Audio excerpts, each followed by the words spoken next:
Entertainment TV. Today is the 2nd of February 2023. Remember guys to like, share, comment and follow, and turn on the notification bell so that you won't miss any of our new uploads that you do upload here. So guys, here's the latest update. Private voluntary organization PVO amendment bill in last year 2022. So here's the latest update. And so the private voluntary organization PVOs amendment bill, which has been criticized by opposition parties and civil groups for muzzling government critics and narrowing democratic space, has gone a step closer to becoming law after sailing through the Senate. Is now awaits President Emmerson Mnangagwa's assent to become law.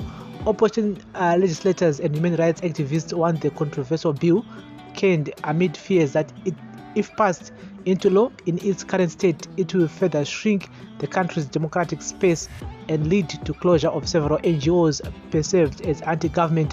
One of the country's major financiers, United States Agency for International Development (USAID), on Wednesday warned that its programs with local PVOs would severely affected if Mnangagwa signs the bill into law. USAID has provided $4.5 billion support to Zimbabwe since 1980. The Zimbabwe Human Rights NGO Forum recently said the country's struggling economy stands to lose about $1 billion annually if the controversial law is signed into law. Critics says its passage will see civil society organizations, SEOs, stopping their operations while others may be forced to close shop, as some of the provisions in the law give broad powers to government to control their operations. ZANU-PF senators yesterday supported passage of the bill, saying it was a necessary tool to whip Roger NGOs and CEOs into line.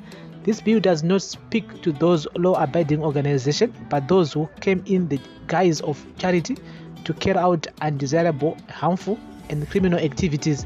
For instance, we received communication from the Financial Action Task Force that some charitable trusts are being misused as a means of channeling funds to fund terrorism and other criminal activities, Justice Minister Ziyambi told Senate yesterday. Ziyambi said Parliament did a good job by passing the law despite a few dissenting voices.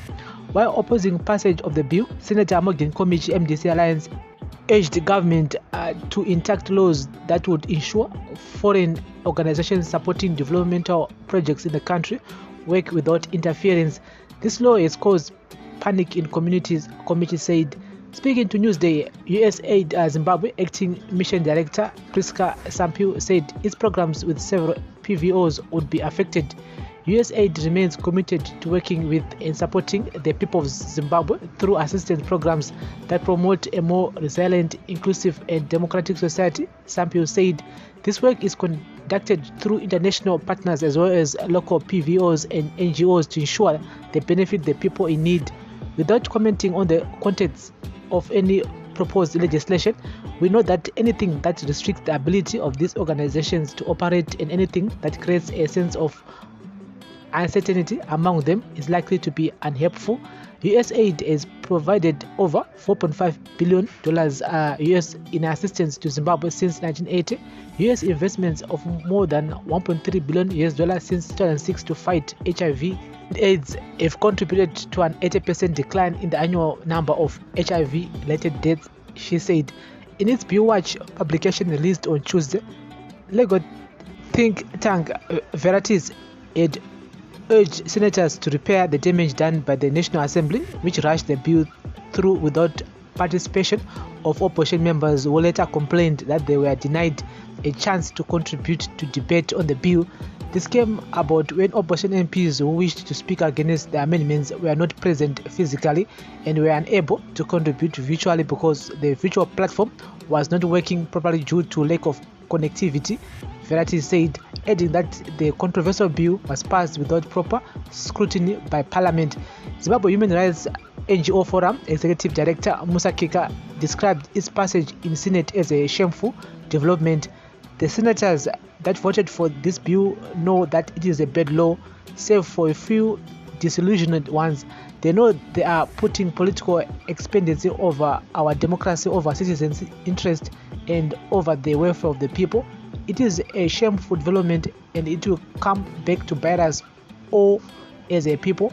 I'm not surprised, though our leaders are prepared to burn it all in pursuit of political power. They are no democrats, nor do they genuinely believe in the very ideas of the liberation struggle, which are freedom, self-rule, and prosperity. This bill defeats these three ideas, Kika said. Zimbabwe Peace Project Director Justina Mkoko said, "It comes as no surprise that the bill sailed through Senate. What we will begin to witness soon is the shrinking of democratic space for civil society organizations." Crisis in Zimbabwe Coalition Chairperson Peter Mutaka said, "We were not expecting any miracles from a Senate that is not independent from the executive. This simply cements the position that we have been talking about, that the constitution has been suspended. We are under a military dictatorship and all institutions of the state have been captured by the ruling elite. Parliament is no longer functional, and any other institution of state that is supposed to guarantee separation of powers, constitutionalism, and the rule of law has been weakened. Zimbabwe has sadly gone back to the Rhodesian era. We are witnessing the government taking everything from the rule book of the Rhodesian colonial government." So guys, that's the latest. So we're gonna see many NGOs and yes, vachi Zimbabwe vachina kune dzimwe nyika. Reason why is because the government will be monitoring them. Vachida kuona financials avo every year, kuti mari dzavo dziri kubva kupi, dziri kuenda kupi, and zvakare mari dzavo dziri kushandei. And because vari kuti zvoni pane ma-NGOs kana ma-CSOs vari kushanda nema-political parties kuti vakwanise kupandukira hurumende inenge yakasarudzwa nevanhu. And so they are trying by all means to cover all the bases pari panyaya dzema-NGOs ari kunzi zvoni vamwe vacho aiwa havasi kuita zvavanenge vakataura pavanoregister kuti vave pa-NGOs. And at the same time USAID inobatsira zvakare kumamisha nekuti nedzimwe nzvimbo dzakawanda kwekuti hurumende haisvike, vanosvika ivavo vachipa mishonga vachiita sei. Vari kuti zvoni ivo if this bill becomes law zvichange zvikanganisa zvakare mashandiro avo avanenge vachiita. And so guys, this is daily news, breaking news, everyday news on Prince Miller Entertainment TV. Zvakakosha zvikuru because ma-NGOs nema-ACOs vanobatsira zvikuru munzvimbo dzakasiyana-siyana dziri remote, vanoenda nema-clinics dzongova panyaya dze-HIV AIDS. Kune vamwe vasingakwanisi kuenda muzvipatara mumaguta makuru, ivo vanoenda vachinopa ma-ARVs nemamwe mishonga imwe inenge ichida vakwegura vanorwara zvakasiyana-siyana. I mean, they really help. I mean, munzvimbo dzakasiyana-siyana whereby the government doesn't really care. And tine dzimwe nzvimbo dzokutoti hurumende vanongoya achiti panguva dzema-elections, but ma-NGOs vanenge vachipinda imomo vachipa vanhu chikafu vachiita sei.